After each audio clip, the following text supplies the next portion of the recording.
Deus Pai do nosso Senhor Jesus. Muito bom ver a face dos irmãos e nos alegrarmos nesse Senhor maravilhoso. Nós estamos aqui nessa manhã para estar aos pés do Senhor, né? Para Ele se revelar um pouco mais a nós. E com certeza, irmãos, a nossa adoração, ao tomarmos esse pão e esse cálice, será com entendimento espiritual. O que nós devemos fugir, irmãos, é do ritualismo, né? Porque tudo do Senhor é muito vivo, é espiritual. Então, a maior tristeza do Senhor é tornar aquilo que o Senhor quer expressar do seu Filho Jesus e se tornar um ritualismo. Acho que nós já citamos sobre isso, que Deus não se agradava daquela multidão de sacrifícios que eles faziam lá, né? Esses bois, esses carneiros, esse monte de coisa. O Senhor disse: eu não me agrado disso, né? Não adiantava nada eles matar aquele monte de animais como se fosse algo grandioso para o Senhor, mas o seu Filho Jesus não ser visto ali naquele sacrifício. Então, para nós também, né? É um simples pão, é um simples cálice, né? Mas se esse pão e esse cálice não nos falar desse Senhor glorioso, é em vão, né? A nossa adoração. E muito importante também, irmãos, nós às vezes nesse momento, né, a gente se volta para nós mesmos, às vezes para ver as nossas fraquezas, para ver as nossas situações diante de Deus. Esse não é um momento para isso.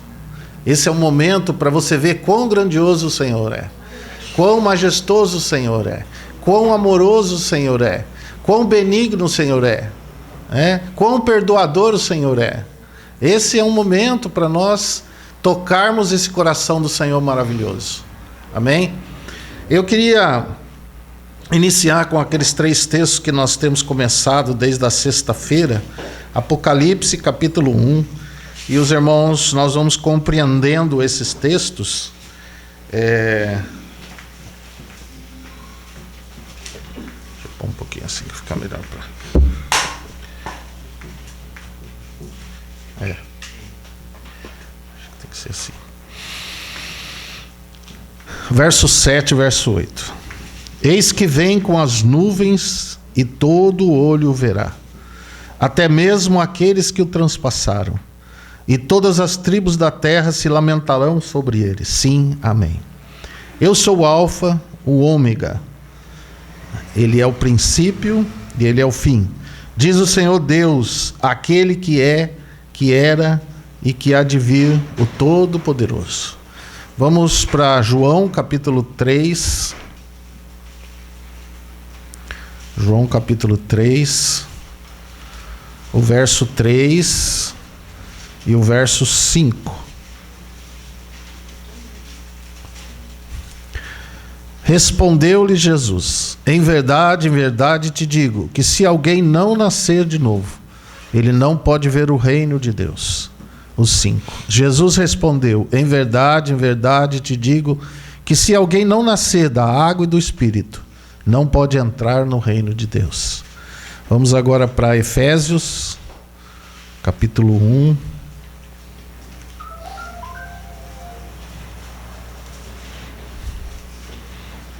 Verso 9, verso 10 e 22 e 23. Efésios 1, 9.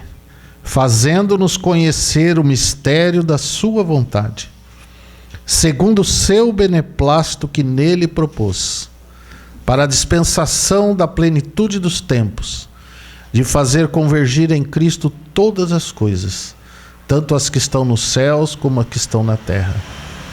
E sujeitou todas as coisas, verso 22, debaixo dos seus pés, e para ser cabeça sobre todas as coisas o deu à igreja, que é o seu corpo, o complemento daquele que cumpre tudo em todas as coisas. Vamos orar, irmãos.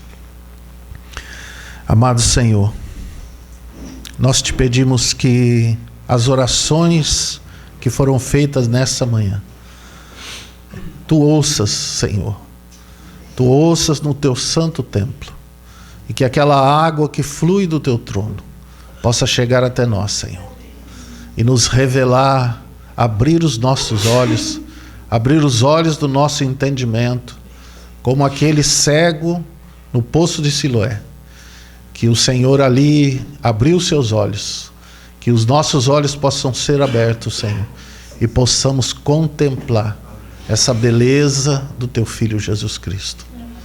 Senhor, fala-nos sobre esse governo que está sobre os Seus ombros.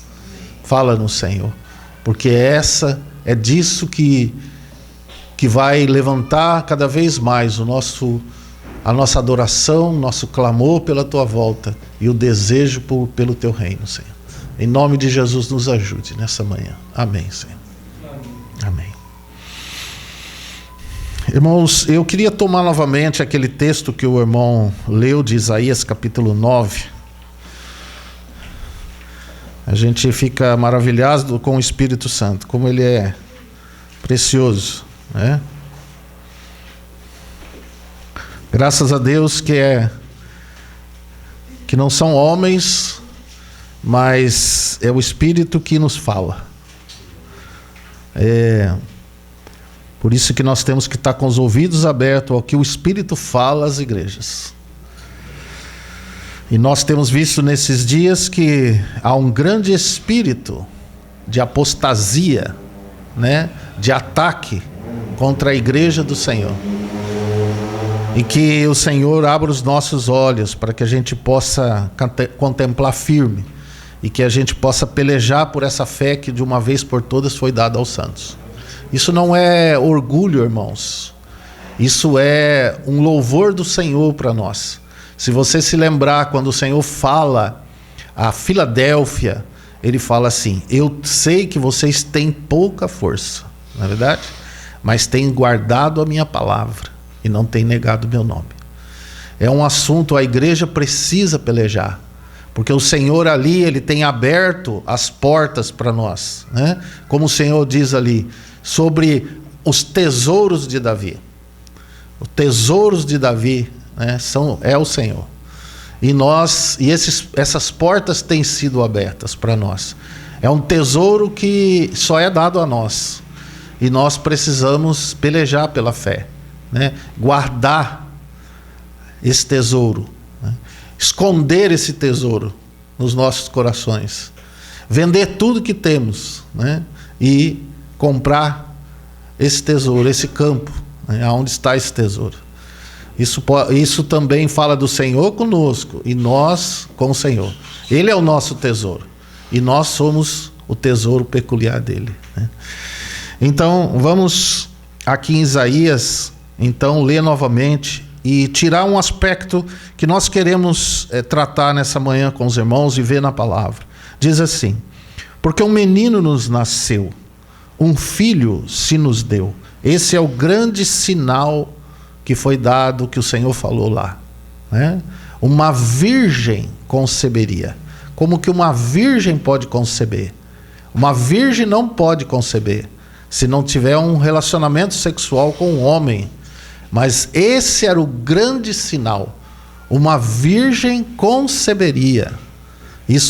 E ali o anjo disse que o que dela seria nascido era do Altíssimo. Ela foi ali, o Senhor, o Espírito Santo levou o Senhor Jesus num esvaziamento ao mínimo de um ser humano. Isso é maravilhosíssimo, irmãos. É algo grandioso que não cabe na nossa mente. O Senhor foi ao ponto da inconsciência humana. A palavra nos fala aqui que ele comeu mel e manteiga até que pudesse discernir o bem e o mal. Ele foi guardado pelo Senhor, pela graça, pelo poder, pelo sustento do Senhor, até que ele pudesse discernir. Então ele experimentou, ele esvaziou-se a si mesmo, como nos fala Paulo em Filipenses, né? E ele esvaziou-se e foi ao mínimo da concepção. Ele foi concebido, né, pelo Espírito Santo. E o Espírito levou ele. E de lá também, por isso que o Senhor fala, né, desse Espírito da glória, o Espírito de Cristo, a qual o Espírito Santo esteve com ele desde aquela concepção e foi crescendo ali. O Espírito Santo também conheceu em Cristo toda a nossa fraqueza, toda a nossa necessidade, tudo que nós necessitamos, num crescer desde o ventre da mãe até a maioridade do Senhor. O Espírito Santo foi também em Cristo, experimentando isso, para que hoje ele possa, por Cristo, nos entender e nos ajudar. Mas algo aqui, irmãos, nos diz assim: o governo estará sobre os seus ombros. O governo, o Pai colocou sobre Cristo o governo. O governo estava sobre os seus ombros. A responsabilidade sobre esse governo estava sobre a pessoa do Senhor Jesus Cristo. E aí ele fala assim, no verso 7, na continuação: do aumento do seu governo e da paz não haverá fim. O que isso nos fala, irmãos? Isso nos fala um pouco daquilo que nós estávamos vendo ontem. Que a partir do momento que o homem caiu em pecado, o Senhor, o reino de Deus é de geração em geração. O reino de Deus nunca deixou de reinar. O Senhor, o trono do Senhor que estava nos céus, como nós estávamos vendo, ele reinava sobre tudo. Nabucodonosor, ele deu testemunho sobre esse assunto. Quando ele passou por todas aquelas coisas, ele chegou no final e disse assim, que agora ele entendia que o céu é que reinava. Que o reino do Senhor é um reino sempre eterno, de geração em geração. Mas esse reino de Deus, ele estava ao nível do céu. Nós sabíamos que aqui na terra, pela qual o Senhor tinha tudo criado, tudo dado a seu Filho, ele estava debaixo do império da morte. Estava embaixo do príncipe das potestades do ar, do príncipe deste mundo. E ali a morte reinava por esse.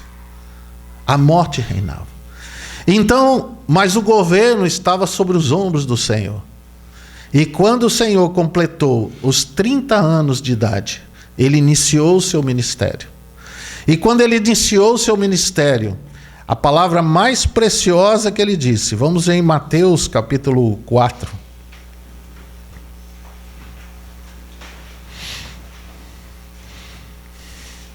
A primeira coisa que o Senhor Jesus, como homem, porque o reino, o Senhor tinha dado ao homem.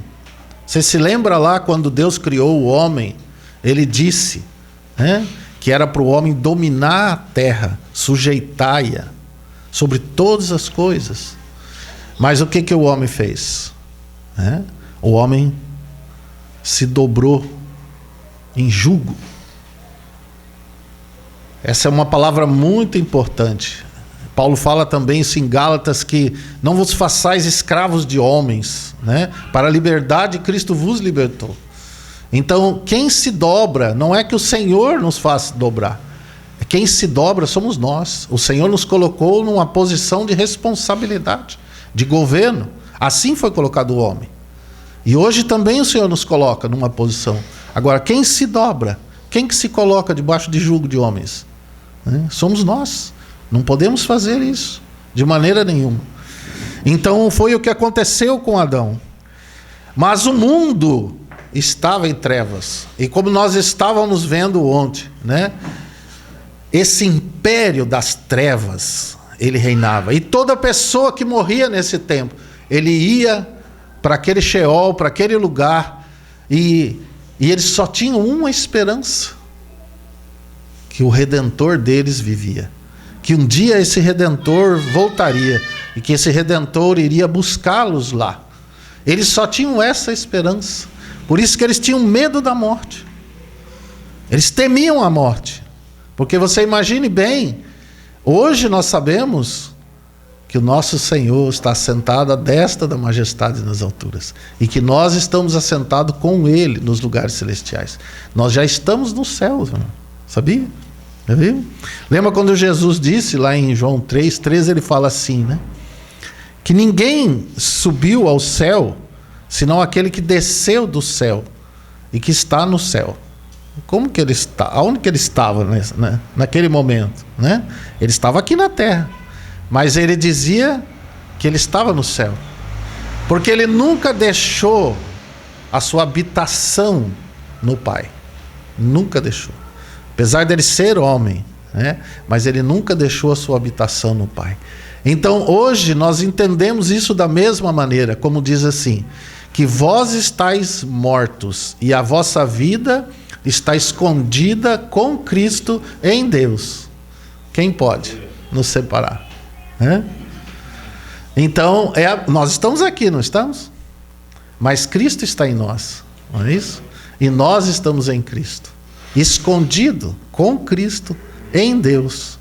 Você precisa vislumbrar isso, porque isso te ajuda muito na tua caminhada cristã. Quando o inimigo vem te acusar de muitas coisas, né, você vai dizer, não, eu estou escondido com Cristo em Deus. E o Senhor já está numa posição de vitória. Então, aqui em Mateus, então, quando o Senhor Jesus iniciou, e vocês vejam que logo que o Senhor saiu das águas daquele batismo, Satanás já veio com tudo para cima do Senhor. Porque ele sabia que o governo estava sobre os ombros dele, e que ele iria vencê-lo naquela cruz. Então ele atacou de todas as maneiras. E é interessante que em Lucas, quando fala sobre esse ataque de Satanás sobre Jesus, lá diz assim, que Satanás se afastou até a ocasião oportuna. Nós temos que entender, como a palavra fala, que não foi só essa tentação. O Senhor em tudo foi tentado à nossa semelhança. Sabe quantas vezes o Senhor era tentado? Todo instante, todo momento. Eu creio que não houve uma pessoa que foi mais tentada do que o nosso Senhor. E aí diz assim, no capítulo 4, no verso 17, só que quando o Senhor Jesus, ele chegou, ele disse assim, a primeira palavra que ele disse foi essa, quando ele começou a sua peregrinação, a sua pregação, ele disse assim no verso 17, desde então começou Jesus a pregar e a dizer, arrependei-vos, porque é chegado o reino dos céus. Está vendo? Chegou como? Chegou por ele. Porque aonde ele está, o governo está. O governo estava sobre os seus ombros. Só que ele era o único que estava peregrinando nessa terra ainda com essa condição. Mas ele disse, o reino é chegado a vocês. Essa era a palavra da pregação do Senhor Jesus, que eram para ele se arrepender, porque o reino de Deus era chegado. Mas nós sabíamos, ele sabia, que ele tinha que caminhar para aquela cruz e fazer uma obra pela qual ele pudesse nos tirar desse império das trevas. Então, Romanos capítulo 5 nos fala algo maravilhoso aqui, que fala que essa obra do Senhor Jesus Cristo não foi somente por perdão, mas ela foi muito mais, muito mais. Não foi só por causa da queda de Adão, mas foi muito mais do que isso. Então ele diz aqui, no verso 20, sobreveio, porém, 5:20 de Romanos, sobreveio, porém, a lei para que a ofensa abundasse, mas onde o pecado abundou, superabundou a graça, para que assim como o pecado veio a reinar na morte, assim também viesse a reinar a graça pela justiça para a vida eterna por Jesus Cristo, nosso Senhor. Está vendo? O que reinava sobre nós era a morte, não era? Mas daí no verso 16 diz assim: também não é assim o dom como a ofensa, que veio por um só que pecou. Porque o juízo veio, na verdade, de uma só ofensa para condenação, mas o dom gratuito veio de muitas ofensas para justificação.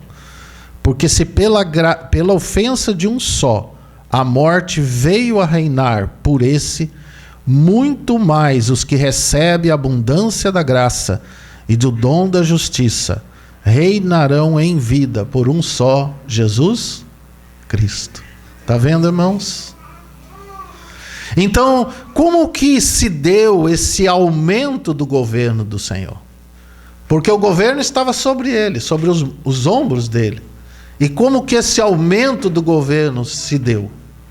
Ele teve que fazer uma obra lá naquela cruz do Calvário, para que esse reino aumentasse, o Senhor pudesse aumentar o seu reino, pudesse nos alcançar, pudesse nos tirar desse império das trevas e nos transportar para o reino do Filho do seu amor. E foi isso que o Senhor fez quando ele foi pregado lá naquela cruz. A palavra nos fala em muitos aspectos, né? Os irmãos vão poder se lembrar como nós queremos falar desse Senhor. Esses aspectos da obra do Senhor ficam em cargo do Espírito, como já tem feito, continuar fazendo com os irmãos. Eu não vou entrar nesses méritos, né? Eu não vou entrar nesses meandros a qual nós temos muitas coisas grandiosas para falar. Nós ficaríamos aqui tempos e tempos para falar sobre essa obra grandiosa do Senhor por nós. Mas vocês têm tempo para meditar sobre isso. Mas o meu encargo é que a gente olhe para esse Senhor que realizou a obra, né? E não em si para a obra, mas para esse Senhor. Então o Senhor sabia que Ele não podia nos deixar daquela maneira, apesar da sua angústia por aquela separação que haveria do Pai, né? Mas Ele sabia que essa separação nos ia trazer, né? Trazer muitos filhos à glória, que Ele seria o autor dessa nossa salvação e que por isso, como nos diz Hebreus, traria muitos filhos à glória. Que coisa maravilhosa, irmãos. Então nós sabemos que o inimigo, por toda a lei, procurou destituir o Senhor daquilo que Ele firmou o rosto para ir até a morte, e morte de cruz. E Ele tentou até o último momento, mas o Senhor, nós sabemos que o Senhor morreu, que o Senhor se deu, que o Senhor venceu. Glória a Deus, irmãos. Ele lá naquela cruz, quando Ele nos atraiu nele, porque o Senhor nos colocou nele lá naquela cruz, porque nós estávamos separados de Deus, entende? Nós estávamos separados, não havia como nós nos reconciliarmos com Deus. Nós poderíamos pagar tudo o que pudéssemos, a nossa redenção é caríssima, não há como nós pagarmos por isso. Então teve que vir um justo pelos injustos, para nos levar a Deus. Por isso Ele é o mediador desta nova aliança. Ele é que se colocou ali, como aquele instrumento entre nós e o Pai. Então Ele deu o seu corpo, e naquela cruz do Calvário, Ele começou nos atraiu nele, dentro dele. Ele diz assim lá em João 12: quando eu for levantado da terra, eu atrairei todos a mim mesmo. Sabe o que o Senhor Jesus fez? Ele é esse mediador que havia uma questão entre nós e Deus, e Ele se colocou aqui no meio como esse mediador. Então o que Ele fez? Ele trouxe-nos para dentro dele, e aí Ele começou a derramar o seu sangue. E aquele sangue que começou a derramar, nós que estávamos longe, por esse sangue, nós chegamos perto. E aí Deus, o Senhor Jesus, como aquele mediador, chamou o Pai e disse: Pai, agora o Senhor venha. Aí a palavra nos fala lá em 2 Coríntios 5, que Deus veio e estava em Cristo, reconciliando o mundo consigo mesmo. O Senhor Jesus deu o seu corpo para nós nos encontrarmos com o Pai dentro do seu corpo. E você sabe por que Deus não rejeitou isso? Não foi por causa de nós, foi por causa do seu Filho. Ele não rejeitou o seu Filho, porque ele foi feito pecado por nós. Então ali a primeira pessoa que o Pai veio foi por causa do amor pelo Filho. O amor do Filho foi que atraiu o Pai. O amor do Filho. E como o Senhor não tinha pecado, né, Deus veio ali reconciliar-se com o homem, porque o Senhor se tornou esse homem pela qual se colocou entre nós e Deus, para nos reconciliar com Deus. Irmãos amados, foi o amor do Pai pelo Filho que te perdoou e me perdoou. Amém. O Senhor não imputou a você e a mim os nossos pecados, sabe por quê? Porque o Senhor não pôde imputar pecado ao Senhor Jesus Cristo. Porque quando ele viu o Filho, ele viu que ali estavam os nossos pecados e não o pecado do Filho. O amor do Pai nos perdoou por causa de Cristo. Que pessoa bendita, irmãos.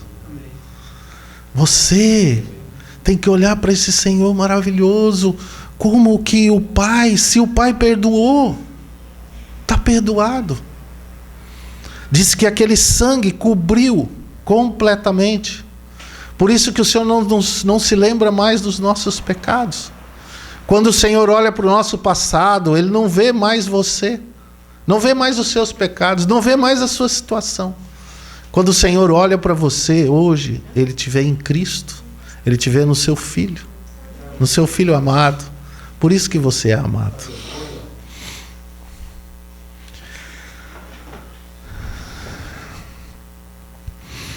Então o Senhor fez essa obra. A palavra nos diz em Colossenses que daí o Senhor pegou o teu escrito de dívida, porque para o Senhor estava resolvido, entende? Para o Senhor já estava resolvido esse assunto, o Pai. Mas Satanás estava lá, nos acusando, entende? O Senhor vai perdoar esse povo aí, esse povo desobediente, transgressor, pecador, injusto, teu inimigo, você vai perdoar os teus inimigos? Aí o Senhor pegou aquela cédula de dívida que havia contra nós, cravou na cruz, chamou os principados e potestades e disse: está consumado, está perdoado. E aí a palavra diz: triunfou deles na mesma cruz. Ali o Senhor venceu a morte. Ali o Senhor venceu Satanás. O Senhor venceu o mundo. O Senhor venceu o pecado. A palavra diz que o Senhor levantou um Salvador poderoso sobre a casa de Davi, seu servo. E aí ele diz: para que libertados de todos os nossos inimigos, pudéssemos servi-lo sem temor, em santidade e justiça todos os dias da nossa vida. O Senhor te deu a graça de você viver em santidade e justiça diante dele, todos os dias da sua vida. Porque essa graça não está em você, essa capacidade não está em você, mas está naquele Senhor, que é a sua vida, e que é o Todo-Poderoso, que pode todas as coisas. Como o irmão leu agora, nós estamos na videira, né, unidos a ela. O Pai é esse viticultor, é Ele que tem cuidado, nos limpado, nos santificado, né? Ele diz que nós seremos santos como Ele é santo, é uma obra dele. Eu sou o Deus que vos santifico. É um trabalhar dele. Essa obra é feita pelo Espírito Santo, esse que é santo. É um trabalhar em nós, aquele que é santo, santifique-se. O Senhor vai trabalhando, mas nós estamos unidos a Ele. E sem Ele nós não podemos nada. Nunca se esqueça disso. Porque Satanás não quer que você olhe para o Senhor. Não quer que Ele seja o autor e consumador da tua fé. Ele quer que você olhe para você mesmo. Ele quer que você olhe para as suas imperfeições, para as suas fraquezas, para as suas situações. É isso que Ele quer. E Ele quer que você fique se lamentando cada vez mais, sabe? Lamentando, lamentando. Agora, Ele nunca vai querer que você olhe para o autor e consumador da sua fé. Mas Deus vai fazer você olhar para esse Senhor. E olhar firmemente. Olhar firmemente quer dizer, você não pode desviar os olhos desse Senhor. Se você desviar um pouquinho para a esquerda ou um pouquinho para a direita, você já vai perder Ele de vista. Irmãos amados, o Senhor fez uma obra para que a gente pudesse reinar em vida. Reinar. Então, eu quero ir com os irmãos em João 17. E nós vamos ver nessa oração do Senhor Jesus algo muito importante. Porque muito de nós, achamos que a salvação, ela é a obra principal de Deus. Mas ela não é a obra principal de Deus. Ela é uma obra necessária. Necessária. Porque o homem caiu. Mas a queda do homem não estava nos planos de Deus. Nós não podemos pensar isso, né? Porque nós estaríamos pensando errado. Então, tudo que Deus fez, tudo que aconteceu, o Senhor foi botando tropeço nas pessoas, né? E elas foram caindo e foram acontecendo o que Deus quer. Não, irmãos. A palavra diz que Deus não pode ser tentado pelo mal. E Deus a ninguém tenta. Prova sim, provação nós somos provados pelo Senhor, para que nós nos tornemos cada vez mais aprovados. Mas a tentação não. Nunca pense isso. O Senhor não é do Senhor. Mas nós sabemos que o Senhor criou seres livres. E hoje nós somos responsáveis pelas nossas escolhas. E as nossas escolhas, elas vão dizer o que será da nossa eternidade. Em todos os aspectos. Cada tribunal que você vê, você vai ver, cada juízo de Deus, toda ela está envolvido com as suas decisões. O que você fez diante do que você tem recebido. Por isso que toda a obra do Espírito Santo levar você a crescer nessa graça, nesse conhecimento do Senhor, viver em vitória, né? De graça em graça, de glória em glória. Mas quantas escolhas a gente não tem? Quantas decisões não fazemos que não está dentro dos caminhos do Senhor? Todas as coisas que estão escritas para nós estão escritas na pessoa do Senhor Jesus Cristo. A palavra diz que este é o caminho. Ele diz, quando você se desviar para a esquerda ou para a direita, haverá uma voz dizendo para você, este é o caminho, andai por ele. Andai por ele. E lá diz assim, que esse caminho, ele é um caminho santo. Santo, é para os remidos. E aí diz assim, nem os loucos nele errarão. Você nunca vai errar se você andar em Cristo e por Cristo. Nunca. Mas você vai errar quando você andar por você mesmo. Então isso é muito importante. O Senhor te deu um caminho. Te deu um caminho para você caminhar. Te deu uma pessoa para você estar arraigado nele, sobreedificado nele, confirmado na fé. Andai por ele. Andai por Cristo.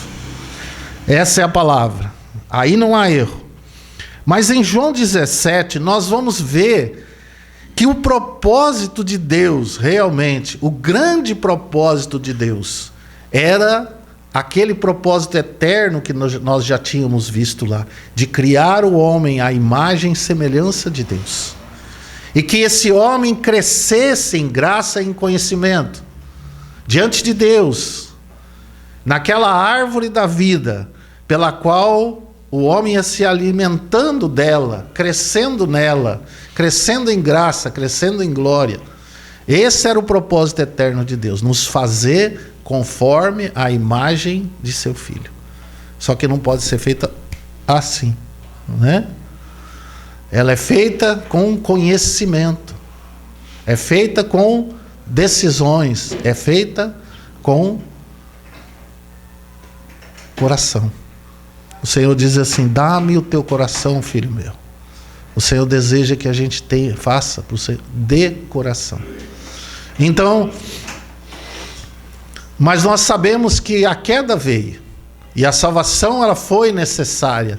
Mas nessa oração do Senhor Jesus, vocês podem ver que ele fala um pouco antes dele realizar essa obra, que o Pai voltasse àquele propósito inicial, como Tiago fala, como as primícias das suas criaturas, né? Para que a gente volte àquele propósito desde o princípio que o Pai tinha. A queda nos trouxe um grande problema para o homem, para o Senhor, para Deus. Teve que fazer uma obra, mas a partir do momento que ele faz essa obra, ele faz você voltar àquele reino que estava com o Senhor lá no princípio. Por isso que nós vimos lá, aquele que nascer de novo, que não nascer de novo, ele não pode ver o reino de Deus. E se ele não nascer da água e do Espírito, ele não pode entrar nesse reino. E uma vez que nós nascemos de novo, nós entramos nesse reino. Aí passa a ter um Senhor que reina sobre nós. E ele diz assim, no capítulo 17, no verso 20, ele diz assim. Vamos ver o 19. E por eles eu me santifico, para que também eles sejam santificados na verdade. E rogo não somente por estes, mas também por aqueles que pela sua palavra hão de crer em mim. Porque para que todos sejam um. Então o Senhor nessa oração não estava orando só por aqueles, mas estava orando por nós também. Para que todos sejam um, assim como tu, ó Pai, és em mim e eu em ti, que também eles sejam um em nós, para que o mundo creia que tu me enviaste. Está vendo, irmãos? E ele diz: eu lhes dei a glória que a mim me deste, para que sejam um como nós somos um. Eu neles e tu em mim, para que eles sejam perfeitos em unidade, a fim de que o mundo conheça que tu me enviastes e que os amastes a eles assim como me amaste a mim. O que nós estávamos falando agora há pouco? Esse amor de Deus sendo nos amando em Cristo. E ele diz aqui, irmãos, então, sobre aquele assunto que nós já falamos, que aquelas 3 pessoas que viviam nessa comunhão eterna, na eternidade, uma comunhão de amor na eternidade, nós fomos chamados para essa comunhão. Entende? Agora veja bem, essa comunhão que ele havia na eternidade era uma comunhão de amor. E quando nós fomos colocados nessa comunhão com o Pai e seu Filho, através do Espírito, que tipo de atitude nós entramos nela? Com o egoísmo. E nós teríamos que amá-los na mesma medida que eles se amam e nos amam. Irmãos, como que nós poderíamos entrar nessa comunhão? Era impossível. Então sabe o que o Pai fez? Quando ele te torna uma nova criatura, o Espírito te faz gerar de novo. Então o Espírito de Deus vem habitar dentro de nós. E aí o amor de Deus é derramado em nossos corações, com o Espírito Santo que nos foi dado.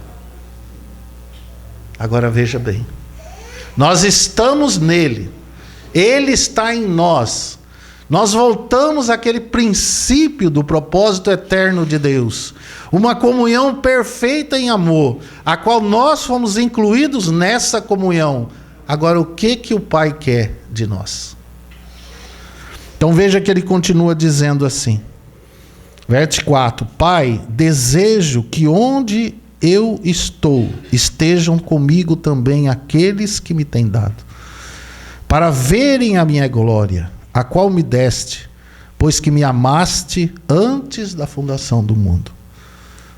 Lembra que nós vimos sobre isso? Esse amor do Pai antes da fundação do mundo.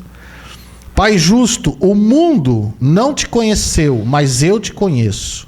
E estes conheceram que tu me enviastes, e eu lhes fiz conhecer o teu nome, e lhe o farei conhecer ainda.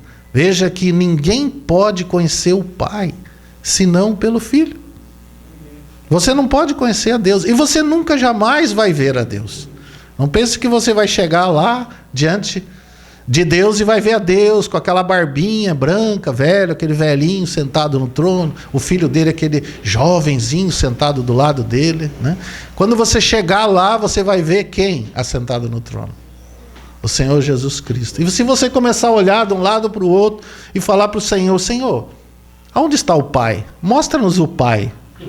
E Jesus vai dizer assim: quem vê a mim, vê o Pai. Eu e o Pai somos um.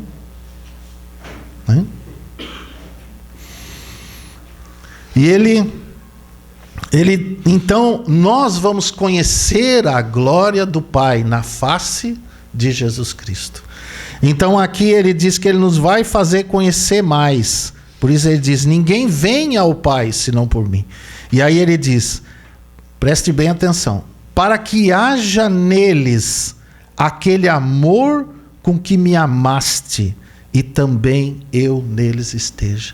O Senhor Jesus orou aqui, a oração sacerdotal dele era para que aquele propósito eterno de Deus, ele fosse cumprido a partir da sua obra gloriosa, a partir da sua vitória naquela cruz.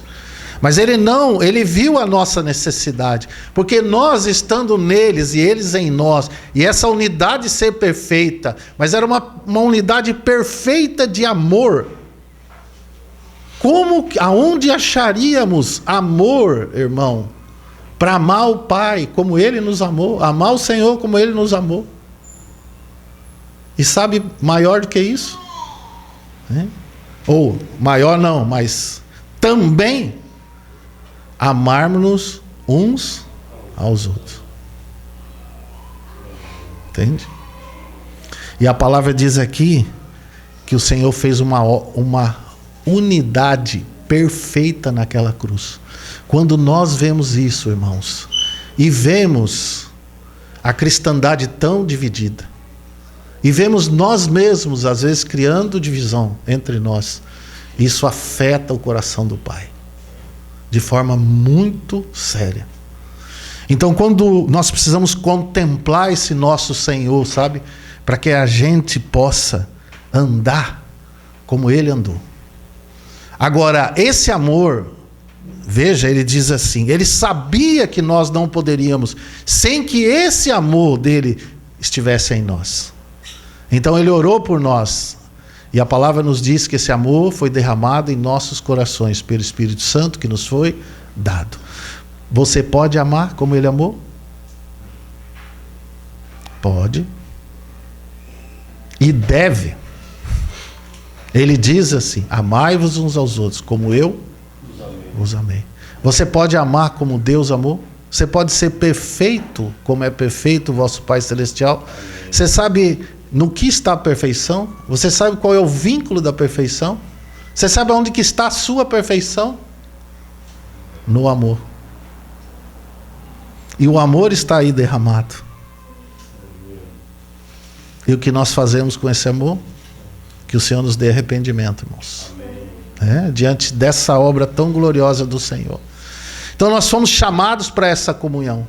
Por isso que João diz assim: se você diz que ama a Deus e odeia os seus irmãos, você é mentiroso. Como é que você pode amar a Deus que não viu e você odiar os seus irmãos a qual você vê? Então esse tratamento conosco nesse aspecto é muito precioso, mas se lembre disso, que nós fomos chamados para essa comunhão de seu Filho Jesus Cristo, nosso Senhor. Uma comunhão de amor, o amor que deve permear todo o nosso viver com Deus e com os irmãos, e com o mundo também, porque Deus amou o mundo, e há um amor em nós para que nós amemos também o mundo. Aleluia. Irmãos, Daí nós vemos que o Senhor entrou, foi para aquela cruz. Aqui era momentos antes dele entrar para aquela cruz, para tomar aquela cruz, a tomar a cruz que não era dele, era nossa, mas ele tomou aquela cruz.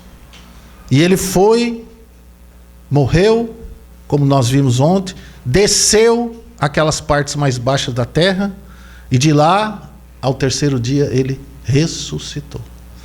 Aí eu queria ver com os irmãos aqui em João 20.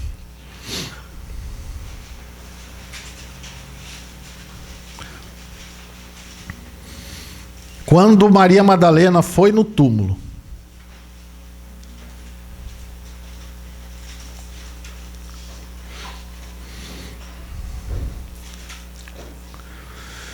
e ela ali viu aquele túmulo aberto e começou a chorar. E aqueles anjos perguntaram para ela, no verso 13, perguntaram-lhes eles: mulher, por que choras? E respondeu-lhes: porque tiraram o meu Senhor e não sei onde o puseram. Ao dizer isso, voltou-se para trás e viu a Jesus ali em pé, mas não sabia que era Jesus. Perguntou-lhe Jesus: mulher, por que choras? A quem procuras? E ela, julgando que fosse o jardineiro, respondeu-lhe: Senhor, se tu o levaste, dize-me onde o puseste, e o levarei. E disse-lhe Jesus: Maria. Ela, virando-se, disse em hebraico: Rabone, que quer dizer mestre. Disse-lhe Jesus: está vendo, irmãos? Quem conhece a voz do seu Senhor não se engana. É? E aí diz assim: disse-lhe Jesus: deixa de me tocar, porque ainda não subi ao meu Pai, mas vai a meus irmãos e diz-lhes que eu subo para meu Pai e vosso Pai, meu Deus e vosso Deus. Que coisa gloriosa, irmãos. Ele era o filho unigênito, era o único filho.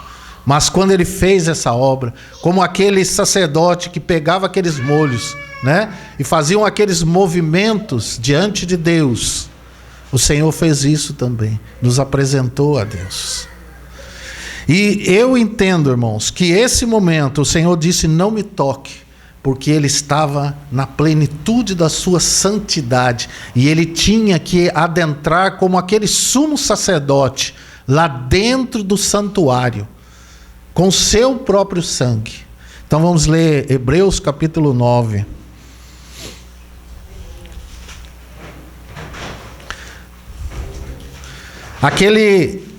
Aquele sumo sacerdote, eles tinham que se lavar as suas vestes, lavar as suas mãos, lavar os seus pés.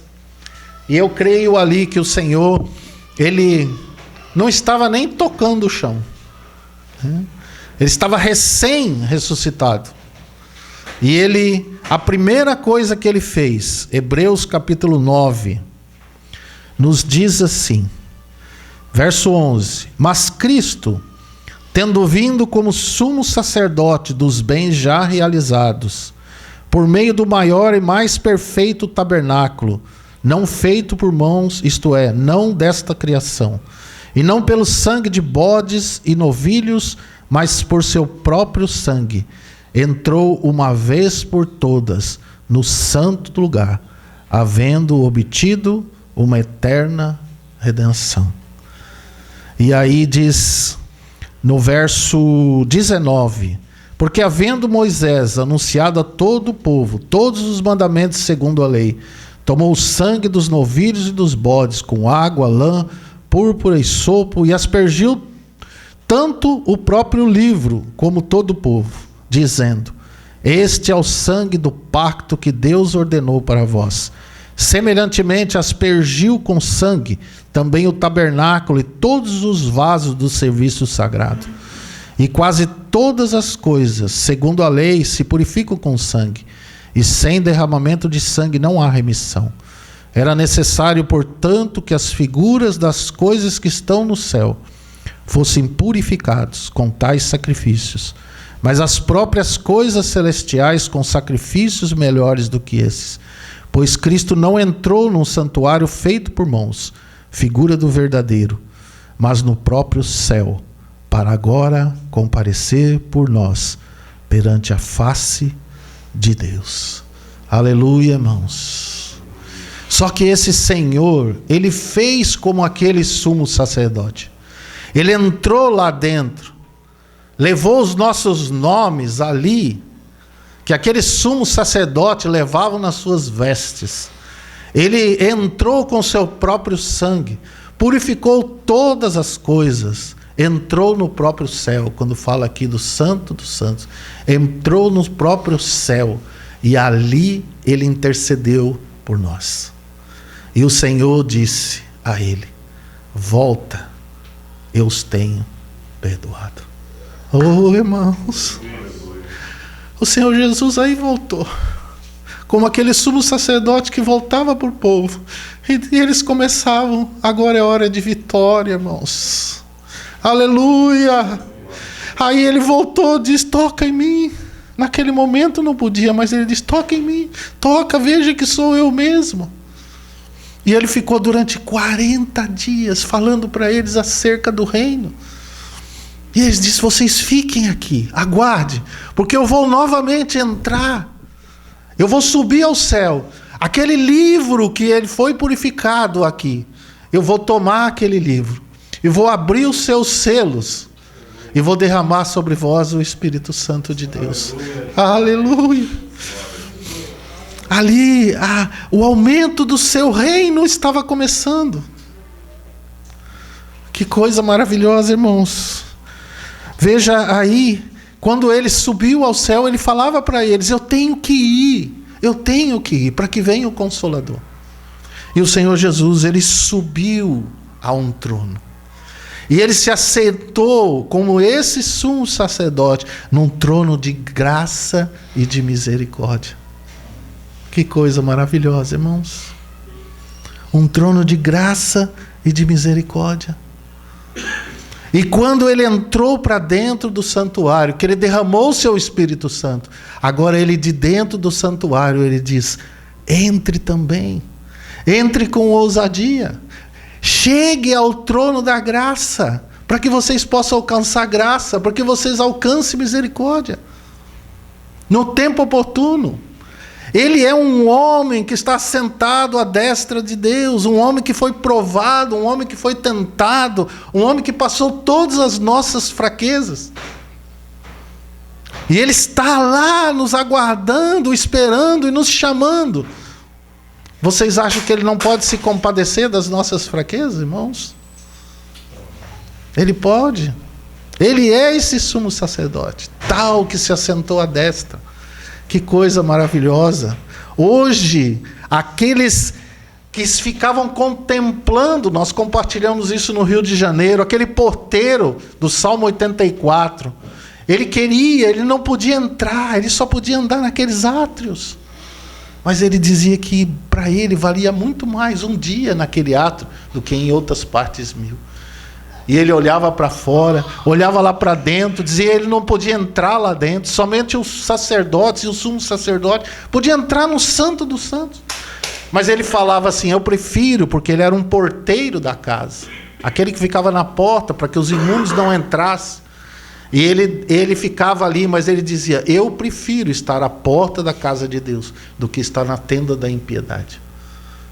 Mas ele contemplava, ele diz: a minha alma suspira pelo Deus vivo, a minha carne deseja muito. E ele tinha um desejo muito grande por entrar lá dentro, mas ele não podia. Irmãos, o Senhor fez uma coisa muito grandiosa para nós. Talvez, pela falta da nossa compreensão, a gente não dê valor aonde o Senhor nos colocou, a graça pela qual o Senhor nos deu. Irmãos, nós como gentios éramos aqueles imundos, nós nunca poderíamos nem entrar no átrio, entende? Vocês mulheres, jamais. E hoje o Senhor nos chama a entrar no santuário com ousadia, por esse caminho novo e vivo que Ele inaugurou, através do véu da sua carne. e tendo os nossos corações purificados da má consciência. Ele diz que nós somos lavados com água limpa. Lembra que Pedro falou assim: eu me lavo, eu me lavo. Não, quem está lavado não necessita senão lavar os pés.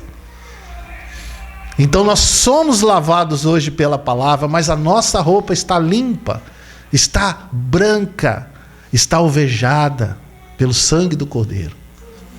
E nós, o Senhor nos chama a entrar com ousadia, cada um de nós. Coisa preciosa, meus irmãos, coisa preciosa a gente contemplar. Vamos ver Apocalipse capítulo 5. Então ali, quando nós vimos aquele trono de glória, lá no princípio, no capítulo 4. Mas agora João nos faz vislumbrar, né, esse trono daquele que venceu. Agora um cordeiro assentado, mas é o mesmo. Aquele que é aquele que era. Aquele que era, é aquele que há de vir. É o Todo-Poderoso. Irmãos, veja aqui no capítulo 5, diz assim: e vi na destra do que estava sentado sobre o trono um livro escrito por dentro e por fora, bem selado com 7 selos. Aquele livro que fala, a qual era aspergido o sangue, era a palavra. Só que essa parte, esse livro, ele estava selado porque dependia da vitória do Senhor. Vamos dizer, nada do que a partir dali, do Senhor subindo ao céu, sendo entronizado, com todo o poder nos céus e na terra, vitorioso. Quando ele estava entrando para dentro do céu, eles começaram a orar e perguntar: quem é esse Rei da Glória? Quem é esse Rei da Glória? É o Senhor forte e poderoso, poderoso na batalha. Mas quem é esse Rei da Glória? É o Senhor dos Exércitos. Ele é o Rei da Glória. Levantai, ó portas, as vossas cabeças. Levantai, ó portas, portais eternos, e entrará o Rei da Glória. E o Senhor entrando para dentro desses portais eternos, e os anjos aguardando e perguntando àqueles seres. E aí havia alguém assentado no trono. Imagine no céu, irmãos, aquela situação e a expectação do que ia acontecer. Só que tudo que estava escrito dali para frente dependia da vitória desse Senhor. E João, quando ouvia aquilo, ele chorava, porque não havia ninguém digno de tomar aquele livro e de abrir os seus selos. Ele via aquele livro à destra do Senhor, mas ele já tinha aspergido o seu sangue sobre aquele livro. E aí veio um ancião e proclamou ali: ele é o leão da tribo de Judá, que venceu para tomar esse livro e abrir os seus selos, porque ele foi morto e pelo seu sangue ele nos comprou para Deus e nos fez reis e sacerdotes. E daí sabe o que aconteceu, meus irmãos? Houve um grande louvor no céu. E aí veja aqui, no verso 11 diz assim: e para o nosso Deus ele nos fez reino. Tem algumas versões que diz rei, mas ele nos fez o lugar de habitação do rei. O reino é o lugar onde o Senhor reina. Claro que se ele, o rei, habita em nós, nós somos reis. Se o sacerdote habita em nós, o sumo sacerdote habita em nós, ele nos fez sacerdotes também. Verso 11: e olhei e vi a voz de muitos anjos ao redor do trono, e dos seres viventes, e dos anciões, e o número deles era milhares de milhares, milhares de milhares. Esses eram os 2/3, irmãos, que apostaram no Senhor Jesus Cristo. Porque Satanás e aqueles 1/3 que apostaram em Satanás ficaram envergonhados. E aí eles começaram a ver que a partir dali eles estavam cada dia mais perto do lago de fogo, mais perto do juízo. Por isso que esses anjos, quando viram o Senhor, que apostaram nele, eles adoraram o Senhor grandemente. E com grande voz eles diziam: digno é o Cordeiro que foi morto de receber o poder, a riqueza, a sabedoria, a força, a honra, a glória e o louvor. E eu vi também toda criatura que está no céu, na terra, debaixo da terra, no mar, e todas as coisas que nele há, dizerem ao que está sentado sobre o trono e ao Cordeiro, seja o louvor, a honra, a glória, o domínio pelos séculos dos séculos. E os 4 seres viventes diziam: amém. E os anciões prostraram-se e adoraram.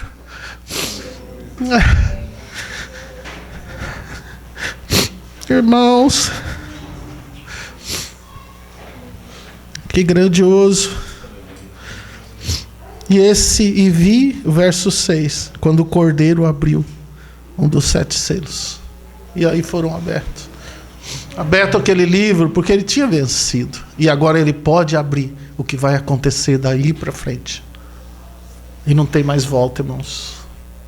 Graças ao Senhor. Ele merece toda a honra, toda a glória. E você sabe por quem ele venceu, irmãos? Por nós. Ele já era vitorioso, ele já era dono de tudo isso. Aqui é um cordeiro. É um cordeiro assentado.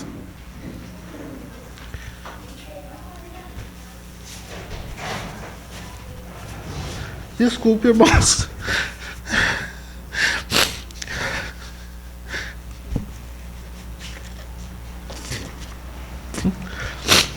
Quando eu toquei esses assuntos, eu não podia me conter. E hoje eu relembro, eu não tenho como me conter também. É muito grandioso. A igreja tem vivido uma pobreza tão grande, uma miséria. O Senhor disse isso: vocês são miserável, pobre, cego e nu. Vocês estão vendo que riqueza está nessas coisas. Que miséria isso aí, isso não é nada.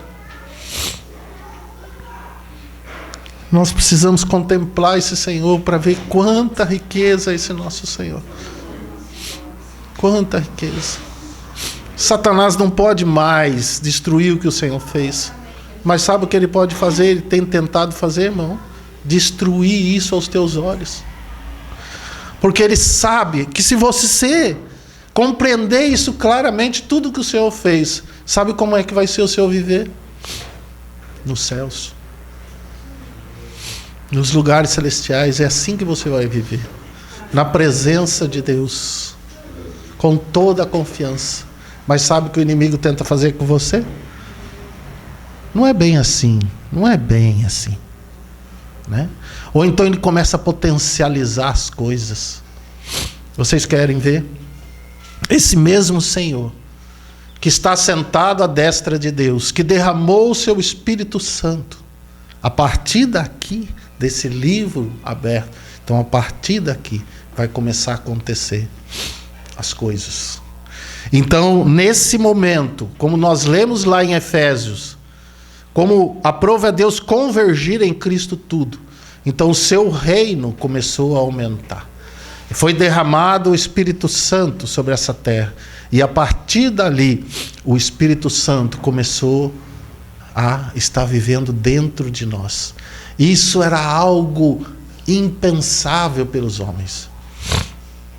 Ele disse o que estava acontecendo naquele momento. Pedro disse: o que está acontecendo aqui é o que Deus proclamou, dizendo, né, que o Espírito seria derramado, irmãos, sobre toda a carne. Essa palavra é muito significativa. Não é dado, derramado. O Senhor derramou sobre nós o Espírito da graça, o Espírito de Cristo, o Espírito de Deus, os 7 Espíritos, como a palavra fala lá, esse cordeiro que tinha 7 chifres, que são os 7 Espíritos de Deus que estão sobre a terra. O Espírito de conhecimento, o Espírito de temor do Senhor, tudo aquilo que nos fala lá em Isaías 11, é o próprio Senhor vivendo em nós. Nós sabemos que é a pessoa do Espírito Santo, mas não há como dividi-los, porque se você disser, o Pai vive em mim, está errado? Não, está certo. E você diz, não, Cristo vive em mim, também está certo. E você está no Pai, também está certo. E você está em Cristo, também está certo. Então agora não há mais divisão, é uma comunhão perfeita realizada pelo Senhor na cruz.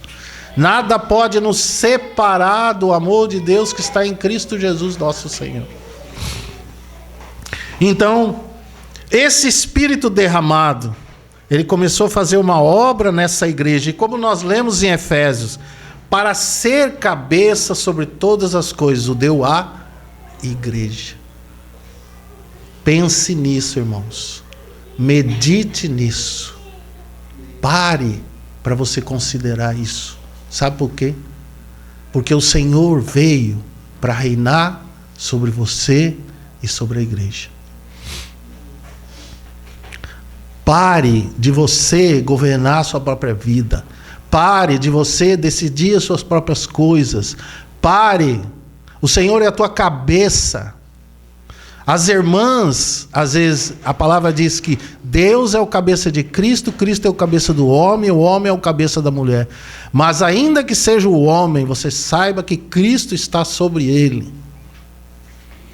Ele precisa aprender a ser governado pelo Senhor. E a sua oração é muito importante para isso, para você estar debaixo do governo do Senhor. Mas a igreja, pare de decidir as coisas, pare de tomar decisões, pare de resolver as coisas por nós mesmos. Entremos debaixo do encabeçamento do Senhor, entremos debaixo desse governo. Nós necessitamos, irmãos, nós temos que parar, irmãos. O Senhor está sentado à destra da majestade na altura e Ele foi colocado lá como cabeça do corpo da igreja. E para ser cabeça sobre todas as coisas, o deu à igreja. A igreja é muito importante para que todo o governo do Senhor seja estabelecido nessa terra. Entende? É através da igreja. Se o Senhor puder encabeçar, é que o mundo vai conhecer que Ele foi enviado.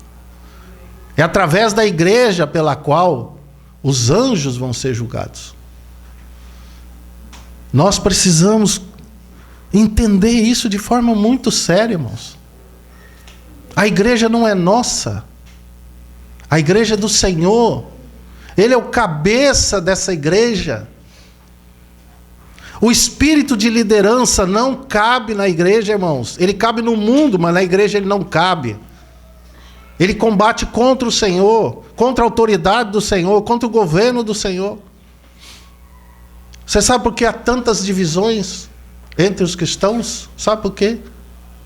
Você sabe por que nós tropeçamos em muitas coisas? Por que nós vivemos tantas coisas e sofremos tantas coisas? Porque nós não nos colocamos debaixo da sombra do Altíssimo.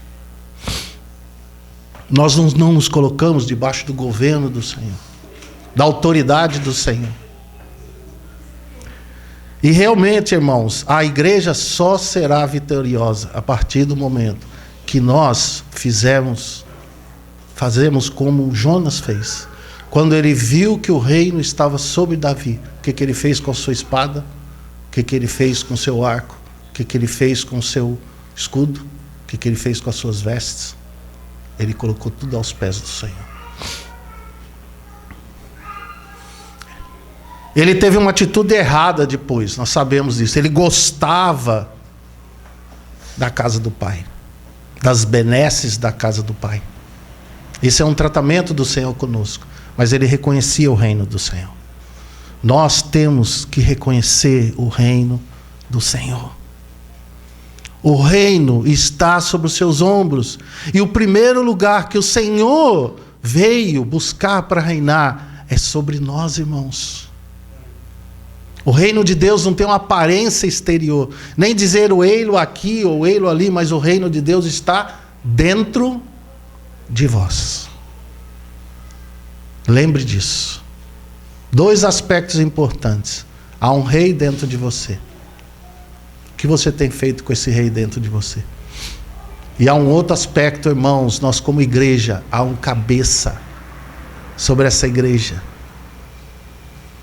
E será que nós não estamos, como muitos outros, tomando as rédeas, ou tentando fazer aquilo que é uma obra do Senhor? Qual é a nossa atitude para com esse Senhor e esse cabeça? Qual deve ser, irmãos? Sujeitarmos. Nos sujeitarmos. Mas saiba de uma coisa: o Senhor nunca exercerá esse governo sobre nós com mão forte. Nunca. Sabe quem que ele enviou? O Espírito Santo. Sabe qual é a figura que o Espírito Santo tem? De pomba. Sabe o que o Senhor nos fala em Zacarias? Nunca ele vai fazer por força, muito menos por violência. Nunca. Sujeição, autoridade no reino de Deus é diferente do mundo. Jesus fala, a autoridade do reino é quando um homem domina sobre outros. Não é isso? Desse mundo. Mas do reino é diferente. A autoridade, ela vem de baixo para cima. O Senhor nunca vai se assentar e vai nos dirigir com mão forte. Nunca. Mas a autoridade do Senhor estará na nossa sujeição a Ele. É assim que funciona. O Senhor nunca vai exigir de você, irmãos. Mas Ele espera de nós que nós nos sujeitemos àquele que é o cabeça do corpo da igreja. Que nós deixemos de estar inchados na nossa vã compreensão carnal. E que a gente retenha o cabeça. Que a gente cresça em tudo naquele que é o cabeça, Cristo. Do qual o corpo inteiro, bem ajustado por juntas e ligaduras, cresce conforme o aumento concedido por Deus. É assim que o Senhor deseja. Por isso, talvez, muitas vidas estão infrutíferas. Por isso, muitos lugares, muitas instituições, muitas assembleias estão infrutíferas. Porque todo aquele que permanece em mim, ele dá muito fruto. Talvez a nossa vida infrutífera e as assembleias infrutíferas, não falo dos que não têm conhecimento, não. Eu falo daqueles que se proclamam, que têm conhecimento e têm o testemunho do Senhor e têm guardado a palavra. Talvez a gente tenha que considerar os nossos caminhos, sabe? Nos arrepender. Essa é a palavra. O Senhor diz, arrepende-te e volta. Nós precisamos voltar. Porque aonde o Senhor, Ele está como cabeça, esse corpo, ele tanto aumenta, como é aumento concedido por Deus, aumenta em estatura e aumenta em número. Considere, temos que considerar, irmãos. A partir disso, irmãos, vamos caminhar para o nosso término. A partir daí, então, eu vejo agora uma comunhão, sabe, de amor tão maravilhoso entre o Pai e o Filho. Porque o Senhor Jesus já era para ter voltado. Os irmãos lá aguardavam a volta do Senhor já. Pensavam que não, Ele está voltando já. E nós já estamos aí há 2000 anos. Mas você sabe por que o Senhor não voltou ainda, irmãos? Porque o Pai, Ele não quer que ninguém se perca, mas que todos venham arrepender-se. Então o Pai fica, mais esse, mais aquele que vai se arrepender, mais esse. Vamos aguardar um pouquinho, né? Deus é longânimo para com todos, não querendo que ninguém se perca. E o Filho também, ele fica, amém, Pai, eu também quero que esse experimente um pouco mais da minha graça, que cresça um pouquinho mais, que esteja imprimido nele o caráter do reino, para que quando eu volte ele esteja comigo, ele reine comigo. Talvez o que nós aguardamos agora, irmãos, é essa volta do Senhor. 2 Pedro capítulo 3, muitos dizem, isso não dizem fora, dizem na própria igreja, toda palavra que está escrita, o Senhor não trata com o mundo, o que trata com o mundo é sobre o arrependimento da vida no pecado, mas tudo que está escrito é para nosso ensino. Então quando falam aqui, mas o Senhor, né, ele sempre fala que vai voltar, mas não volta. Eu respeito a interpretação de alguns irmãos desses textos das Escrituras. São irmãos sérios, são irmãos que têm compartilhado, mas eu creio que também tem o Espírito, como Paulo diz, e vocês também têm o Espírito para julgar o que tem sido compartilhado. E quando Pedro trata sobre esse aspecto, aqui, a partir do capítulo 2, capítulo 3, né, ele fala sobre a volta do Senhor, a vinda do Senhor, a promessa do Senhor, e diz, olha, não esqueça que um dia é como 1000 anos, e 1000 anos como um dia para o Senhor. E a palavra nos fala que ele virá como ladrão de noite. Eu não quero entrar nos méritos acerca da volta do Senhor, porque esse não é o nosso assunto. Sobre grande tribulação, sobre quando vier o Senhor, eu creio que nós devemos estar preparados, né? Isso não é definitivo na igreja, e não são coisas essenciais. Então nós podemos abertamente, com maturidade, comungar sobre esses aspectos entre nós. É saudável isso, né? O que nós não podemos é criar uma doutrina em cima disso, porque uma vez que você cria uma doutrina, você divide. Mas nós podemos ter uma comunhão aberta, né? Então a palavra nos fala que a trombeta ela soará, e esse Senhor que está sentado à destra, ele está já às portas. Ele está às portas. E nós devemos ter esse espírito de arrebatamento à nossa vida. E você também deve ter uma consciência do tribunal de Cristo, da presença do Senhor, da onde você vai comparecer. Isso é muito importante. Mas eu não quero entrar com vocês nos méritos dessas questões, mas eu quero ajudá-lo só em algumas coisas. O que Pedro nos fala, irmão, é que nós devemos estar preparados para essa vinda do Senhor. E claro, irmãos, não pense que essa preparação está no nível da perfeição do Senhor. Porque Paulo diz assim, na medida da perfeição a que já chegamos, sigamos a mesma regra. Então vamos dizer, uma pessoa que nasceu de novo agora, está conhecendo o Senhor agora, ele é novinho, nascido. Você acha que o Senhor vai chegar para ele e exigir dele uma posição de maturidade? Não, de jeito nenhum. Eu creio que eles serão... É muito mais fácil um desse entrar no reino do que alguém que se diz mestre, né?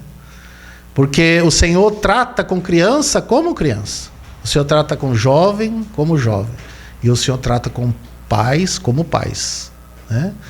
Então, o filhinho vai encontrar lá naquele tribunal, sabe o quê? Um advogado. Sabe por quê, irmãos? Porque o trono do Senhor é um trono de graça e de misericórdia.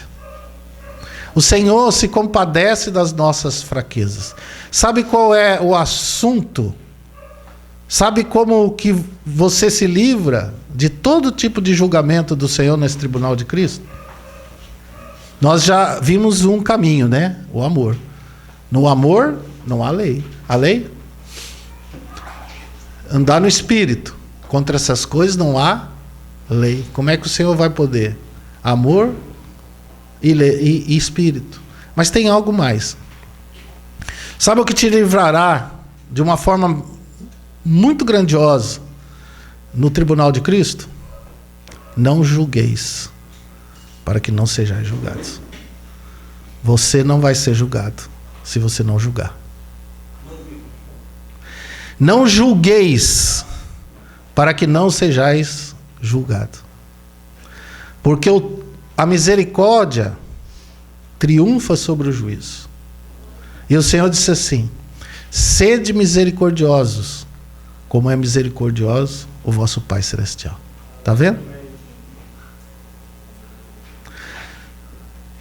Ele diz assim: não se preocupe se você chegar com a trave no seu olho lá.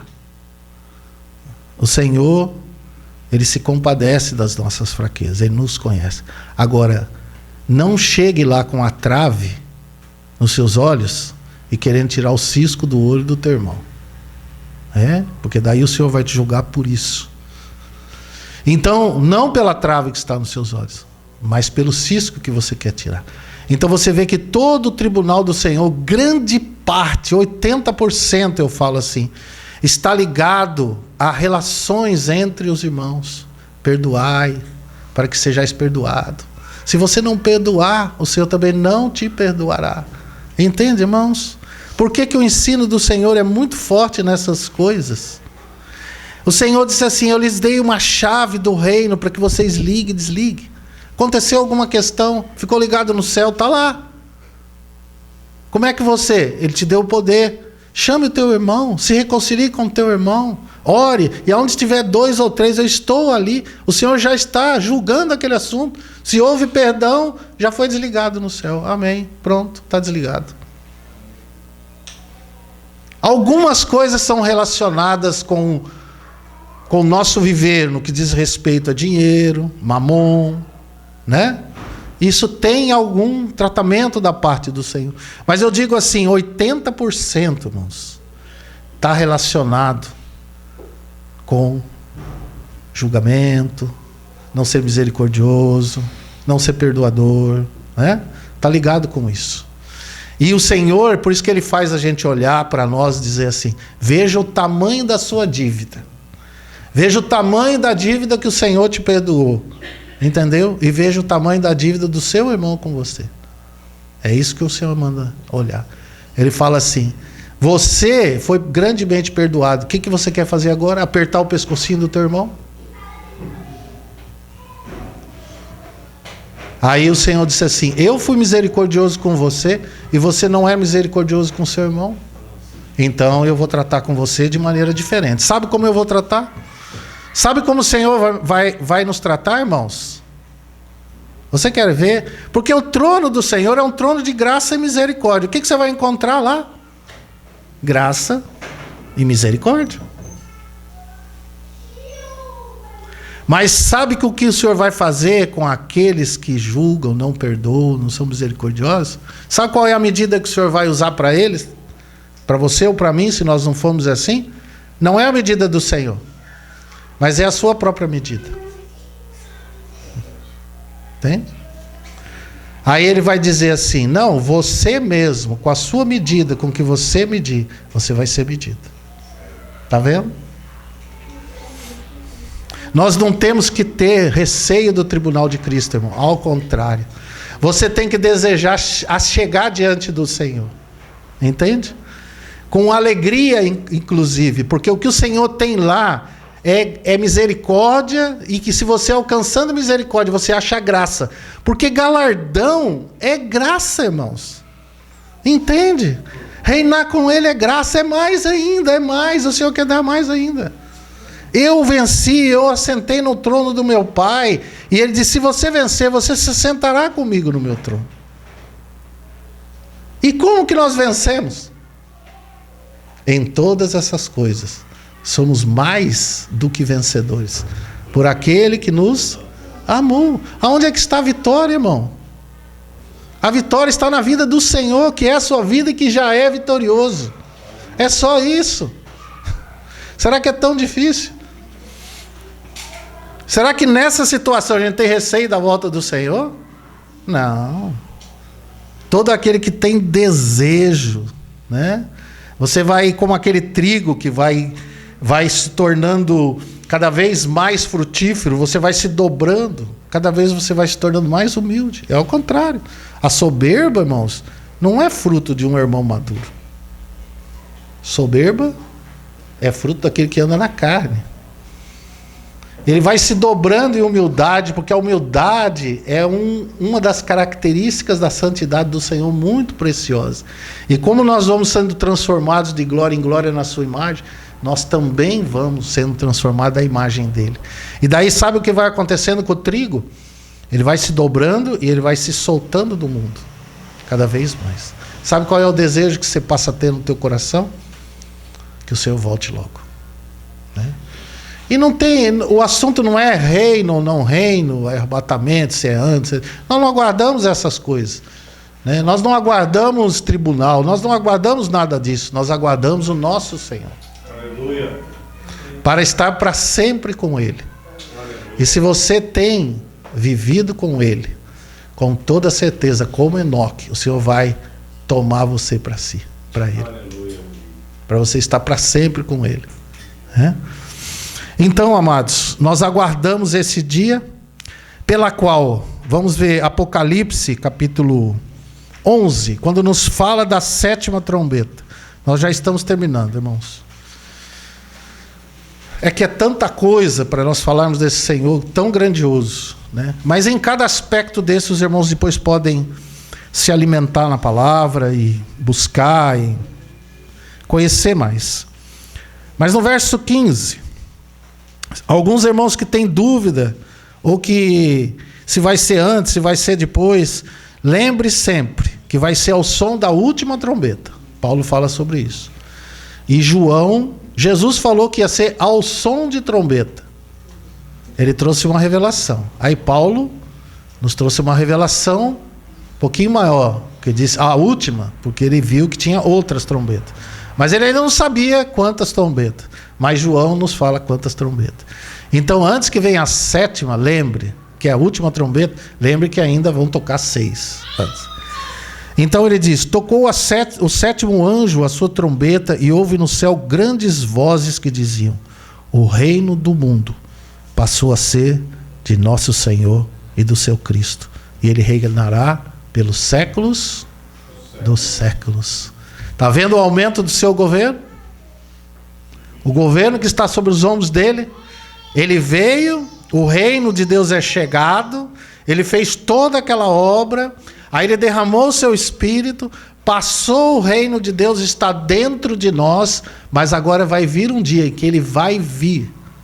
Satanás vai ser preso, o mundo vai ser liberto por esse rei que está vindo para reinar sobre a terra. Mas ainda não é o final do seu reino. O seu reino ainda vai aumentar. Porque ele vai reinar durante esses 1000 anos. E depois, no final dele, ele vai fazer a grande vitória sobre todo esse mundo. Vai haver o grande trono branco, que vão ser julgados os que não morreram em Cristo, os que não esperaram em Cristo. Mas cuidado só com uma coisa. Eu vou fazer assim, dar um lampejo, uma faísca, para que os irmãos possam estudar. Talvez os irmãos já tenham visto alguma coisa. Não coloque, mesmo as pessoas que não receberam o Senhor, todos no lago de fogo. Leiam João 5 e vejam no capítulo 22, aquelas nações que estão fora da cidade. Então, nós como cristãos, às vezes, nós pegamos, recebeu Jesus, recebeu. Não recebeu Jesus, aí a gente lança todo mundo no lago de fogo. O Senhor não é injusto.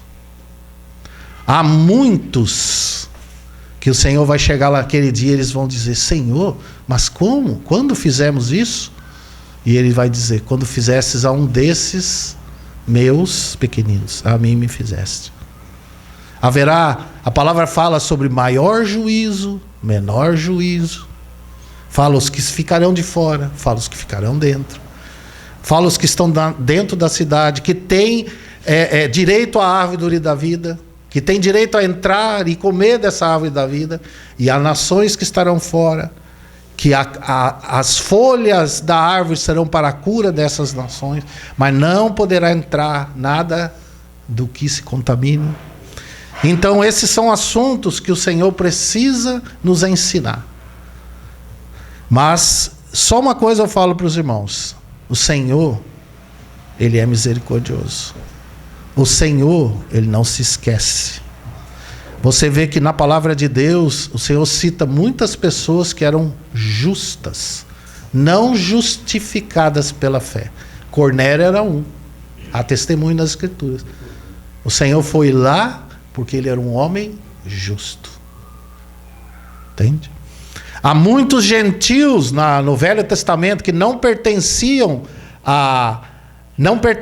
àquela dispensação, que o Senhor disse assim: eles entrarão primeiro no reino dos céus, e vocês ficarão de fora. Eles se assentarão com Abraão, com Isaac, com Jacó.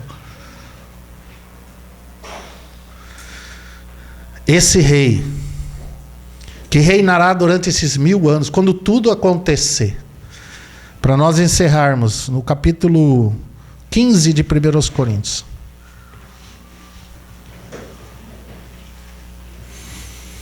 Agora você vai, como nós lemos lá, o seu governo não terá fim. Então nós vemos realmente o Senhor assumindo o governo de tudo.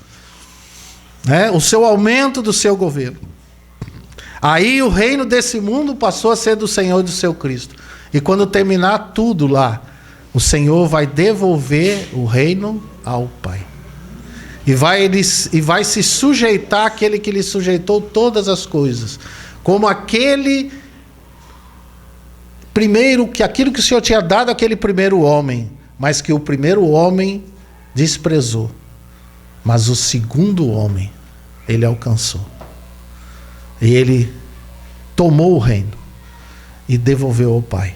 Então vamos ver aqui no capítulo 15.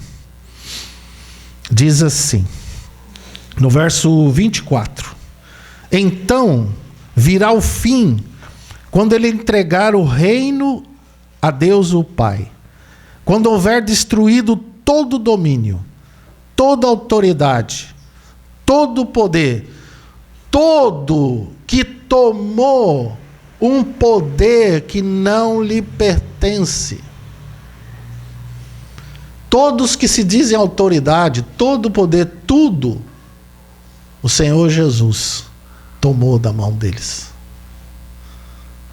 E ele tomou todo esse poder. Mas não tomou para si mesmo, mas ele tomou e resgatou para o Pai. E aí diz assim, esse é o fim. Por isso que ele diz: eu sou o alfa, eu sou o ômega, eu sou o princípio. Lá o princípio, veja bem. E o fim. E ele diz assim: pois é necessário que ele reine até que haja posto todos os inimigos debaixo dos seus pés. Ora, o último inimigo a ser destruído é a morte. Porque ela vai ser destruída lá no final, quando houver a segunda ressurreição. Pois se lê, todas as coisas sujeitou debaixo de seus pés. Mas quando diz, todas as coisas lhe estão sujeitas, claro, esta que se excetua, aquele que lhe sujeitou todas as coisas. E quando todas as coisas lhe estiverem sujeitas, então também o próprio Filho se sujeitará àquele que todas as coisas lhe sujeitou, para que Deus seja tudo em todos. Para que Deus seja tudo em todos. Então o Senhor criará novos céus e nova terra, irmãos. Muitos pensam que nós vamos morar no céu, né? Mas nós vimos pela palavra que o Senhor primeiro criou os céus. E aonde Ele estabeleceu o Monte Sião, que é o monte do seu governo.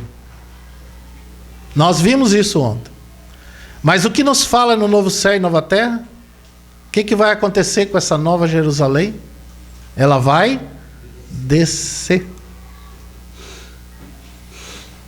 E aí diz que Deus mesmo estará com os homens. Isso sempre foi o coração do Senhor. De Ele habitar conosco. De Ele viver conosco. E nós vivemos com Ele. Esse é o propósito do Senhor. E se você olhar lá para novos céus e nova terra, você vai ver que o trono de Deus estará conosco. O Senhor mesmo. Ele será a luz. Ele será tudo. Tudo. Ele será o nosso alimento. Ele será a cura das nações. Ele será tudo. Por isso que o Senhor diz assim agora. Cuidado, irmãos, para que vocês não tirem nada do que está escrito aqui. Para que não seja tirado de vocês a parte que cabe a vocês na árvore da vida. Ao contrário, né? Nós temos que ganhar cada vez mais desse nosso Senhor. Que o Senhor, que o Espírito Santo, irmãos, nos faça lembrar e contemplar esse nosso Senhor. Aquele que era, aquele que é, mas é aquele que era e é aquele que há de vir, o Todo-Poderoso. E para ser cabeça sobre todas as coisas, se lembre disso, irmão. Ele o deu à igreja. Então, todo esse reino, tudo que está sendo falado, e eu esqueci de falar de 2 Pedro, o Espírito está me lembrando, não posso esquecer sobre esse assunto. Alguns irmãos interpretam ali 2 Pedro, que nós somos a igreja que vai trazer o Senhor de volta. Eu respeito a posição desses irmãos, mas eu quero dar o que eu creio sobre esse aspecto, sobre aquele texto. Quando ele diz lá, essa minha versão, 2 Pedro, irmãos, desculpe. Nós temos a tarde aí para... Mas esse assunto é muito importante. Porque ele fala de como nós devemos estar preparados. Então, ele diz assim, verso 11 do capítulo 3 de Pedro. 2 Pedro. Ora, uma vez que todas essas coisas hão de ser assim dissolvidas, que pessoas não deveis ser em santidade e piedade? Aguardando e desejando ardentemente a vinda do dia de Deus, ou apressando-vos. Alguns irmãos dizem que nós apressamos a vinda do Senhor, mas eu quero considerar um assunto com os irmãos que talvez traga mais temor, porque esse assunto traz um peso muito grande sobre nós, mas eu quero trazer um assunto que traga temor, que é o assunto de Pedro. Ele diz assim, como nós não devemos ser em santidade e piedade? Aguardando e nos apressando. Sabe por quê? Porque nós estamos muito devagar com a nossa vida cristã. E eu quero dizer uma coisa para vocês. Nós estamos vivendo tempos de Laodiceia. Então, o Senhor, Ele já tem a sua Filadélfia. Entende, irmãos? Se o Senhor quiser voltar hoje, Ele já pode voltar. Ele já tem os seus remanescentes. Ele já tem os seus vencedores.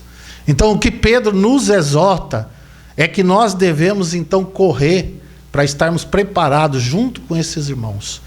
E aí o Senhor pode voltar em qualquer tempo que nós vamos estar com eles. Entende?